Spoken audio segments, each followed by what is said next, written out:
मुझे जाने दीजिए। आप बोले थे कि जब तक मेरी मर्जी नहीं होगी तब तक आप मुझे हाथ नहीं लगाएंगे। ये कहते हुए नेहा ने नजरें झुका लीं, लेकिन साहिल के चेहरे पर बेचैनी साफ दिख रही थी। वह आगे बढ़ते हुए बोला, मैंने बोला जरूर था, लेकिन अब मैं अपने आप को नहीं रोक पाऊंगा। ना जाने कब तक तुम्हारी मर्जी होगी।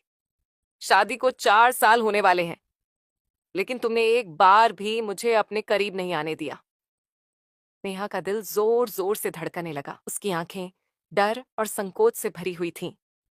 उसने खुद को थोड़ा पीछे किया, लेकिन साहिल ने उसका हाथ पकड़ लिया। नेहा कांप उठी। साहिल उसकी आंखों में देख रहा था। उसकी आवाज में दर्द था।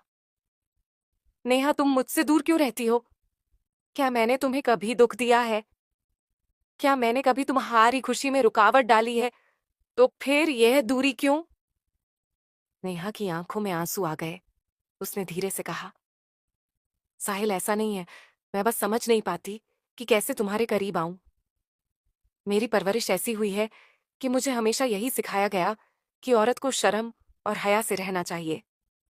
मैं चाहकर भी तुम्हारे करीब नहीं आ पाती, लेकिन इसका मतलब यह नहीं कि मैं तुम्हें प्यार नहीं करती। साहिल की आंखें नरम पड़ गईं। उसने नेहा के चेहरे को हल्के से छुआ और बोला, नेहा, मैं तुम्हें समझ सकता हूं, लेकिन हम पति पत्नी हैं। तुम्हारी झिझक मेरी तकलीफ बन गई है। मैं तुम्हें मजबूर नहीं करूंगा, लेकिन इतना जरूर कहूंगा कि मुझे तुम्हारा साथ चाहिए और सिर्फ तुम्हारा प्यार चाहिए। नेहा ने साहिल के हाथ को थाम लिया। उसकी आंखों में अब डर की जगह एक अलग सी चमक थी। वह धीरे से बोली, साहिल, मैं कोशिश करूंगी, सच में करूंगी। साहिल ने उसके माथे को चूमा और कहा, मैं इंतजार करूंगा। जब तक तुम तैयार नहीं होती, जब तक तुम्हारी मर्जी नहीं होती, मैं तुम्हें हाथ नहीं लगाऊंगा। लेकिन यह मत भूलना कि मैं तुम्हें टूट कर चाहता हूं और तुम्हारा हर लम्हा मेरा इंतजार लंबा कर रहा है।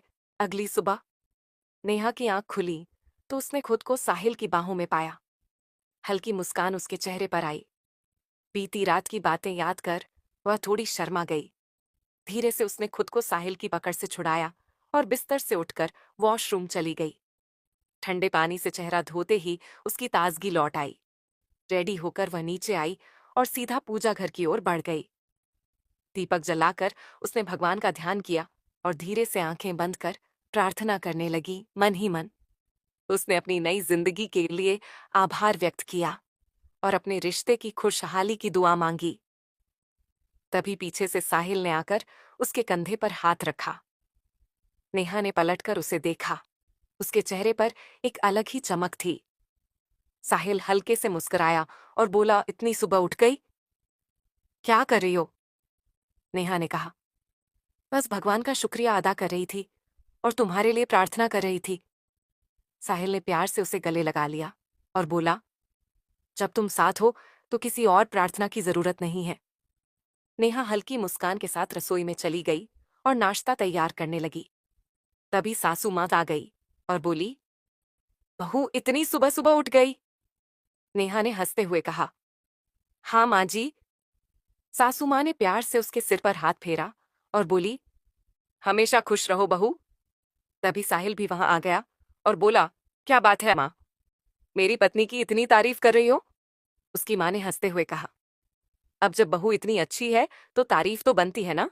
नाश्ते के बाद नेहा ने घर के छोटे मोटे काम निपटाए और फिर साहिल के साथ लॉन में बैठ गई। हल्की ठंडी हवा चल रही थी और दोनों ने साथ में चाय पीते हुए अपनी आने वाली जिंदगी के बारे में बातें की। साहिल ने नेहा का हाथ पकड़ा और बोला, अब हर दिन इसी तरह खुशियों से भरा होगा। कोई चिंता नहीं, कोई परेशानी नहीं, बस तुम और मैं। नेहा ने उसकी आंखों में देखा और महसूस किया कि उसका जीवन अब पूरी तरह बदल चुका था। दोनों के बीच प्यार और समझ बरसाया खाता रही थी। एक दिन दोपहर के समय घर की घंटी बजी। नेहा दरवाजा खोलने गई। सामने एक युवक खड़ा था जो देखने में काफी स्मार्ट और आत्मविश्वास से भरा लग रहा था। उसने मुस्कुराते हुए कहा, नमस्ते भाभी जी, मैं पीयूष, साहिल का बचपन का दोस्त। नेहा ने मुस्कुराकर जवाब दिया, अंदर आइए, साहिल ऊपर कमरे में है, मैं बुलाती हूं। पीयूष ने अंदर आकर सोफे पर बैठते हुए कहा, नहीं भाभी जी, कोई जल्दी नहीं। पहले आपसे ही मुलाकात कर लेता हूं। आखिर आप मेरी सबसे अच्छे दोस्त की पत्नी है।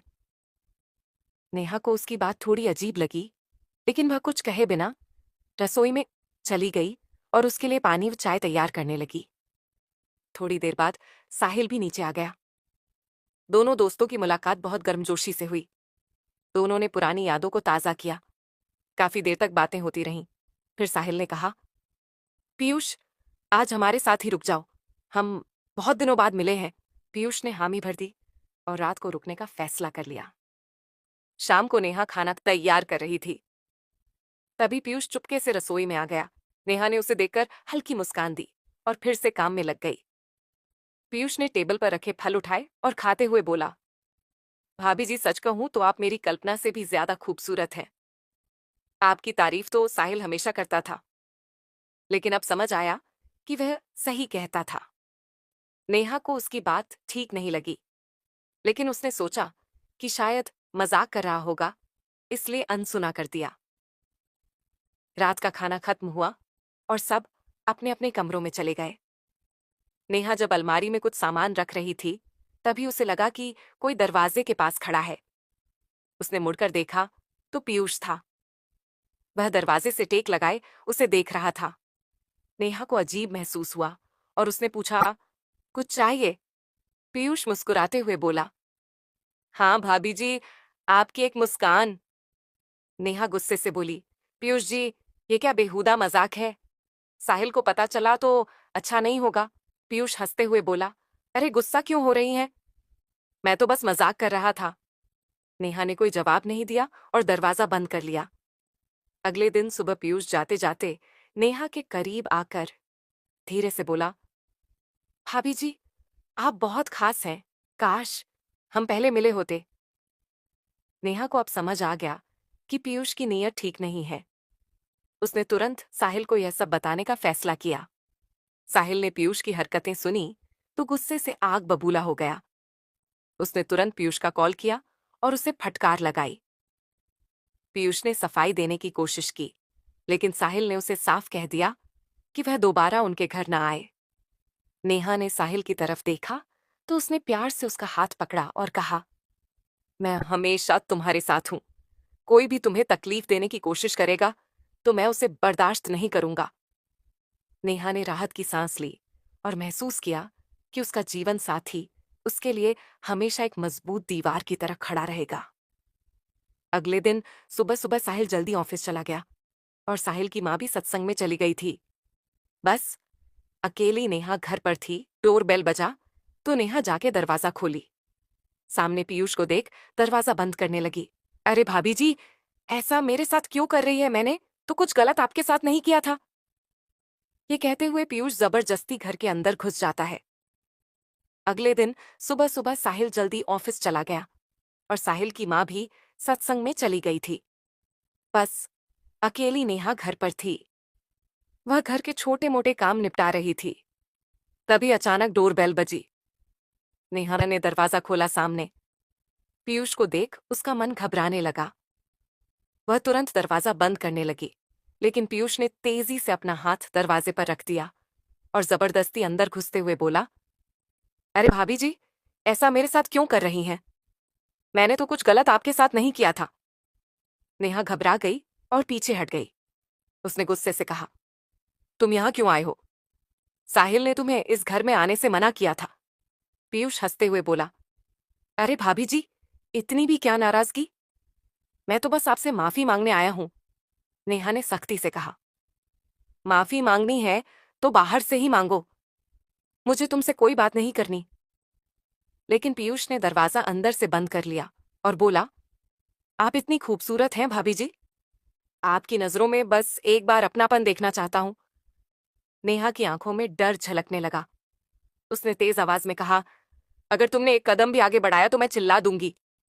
पीयूष ने उसका हाथ पकड़ लिया और बोला, अरे भाभी जी, इतने गुस्से से बोल रही हैं, लेकिन मुझे पता है आपके दिल में भी मेरे लिए कुछ ना कुछ तो जरूर होगा। नेहा ने झटके से अपना हाथ छुड़ाया और दौड़कर अपने कमरे की ओर भागी, लेकिन पीयूष ने तेजी से आगे बढ़कर उसका रास्ता रोक लिया। नेहा ने हिम्मत जुटाकर पास रखे फूलदान को उठाया और पूरी ताकत से पीयूष के सिर पर दे मारा। पीयूष दर्द से कराह उठा और गुस्से में आकर बोला, तुमने ये अच्छा नहीं किया भाभी जी। नेहा ने तुरंत फोन उठाया और साहिल को कॉल करने लगी, लेकिन पीयूष ने फोन छीनकर फर्श पर फेंक दिया और बोला, साहिल यहां नहीं है और तुम्हारी आवाज सुनने वाला भी कोई नहीं है, इसलिए चुपचाप बैठ जाओ, नहीं तो अंजाम बुरा होगा। नेहा को अब समझ आ गया था कि पीयूष की नीयत बिल्कुल सही नहीं है। वह जोर जोर से चिल्लाने लगी। पीयूष घबरा गया और बोला, तुम क्यों तमाशा बना रही हो? मैं तो बस तुमसे प्यार से बात करने आया था। लेकिन तभी दरवाजे पर जोर जोर से किसी ने दस्तक दी और आवाज आई, नेहा, दरवाजा खोलो। नेहा की आंखों में उम्मीद की किरण जगी। उसने हिम्मत करके पूरी ताकत से दरवाजा खोला। सामने पड़ोस की रीता आंटी और कुछ और लोग खड़े थे। नेहा को घबराया हुआ देखकर उन्होंने अंदर आकर पीयूष को पकड़ लिया। रीता आंटी ने गुस्से से कहा, कौन है यह लड़का और यहां क्या कर रहा था? नेहा ने सारी बात उन्हें बता दी। पीयूष ने खुद को छुड़ाने की कोशिश की, लेकिन तब तक कुछ और पड़ोसी भी आ गए और उसे पकड़ लिया। रीता आंटी ने तुरंत पुलिस को फोन किया और कुछ ही देर में पुलिस आ गई। साहिल को भी किसी ने फोन करके बुला लिया था। वह भागता हुआ आया और नेहा को सहमे हुए देखकर सीधा पीयूष के पास गया और गुस्से में उसका कॉलर पकड़ लिया। तूने मेरी पत्नी के साथ ऐसा करने की हिम्मत कैसे की? पीयूष ने सफाई देने की कोशिश की, लेकिन पुलिस ने उसे तुरंत गिरफ्तार कर लिया। साहिल ने नेहा को गले लगाया और कहा, अब से मैं तुम्हें कभी अकेला नहीं छोड़ूंगा। नेहा की आंखों से आंसू बह निकले, लेकिन अब वह खुद को सुरक्षित महसूस कर रही थी। पीयूष की हरकतों के बाद साहिल नेहा का और ज्यादा ख्याल रखने लगा। वह उसे अकेला छोड़ने से कतराने लगा।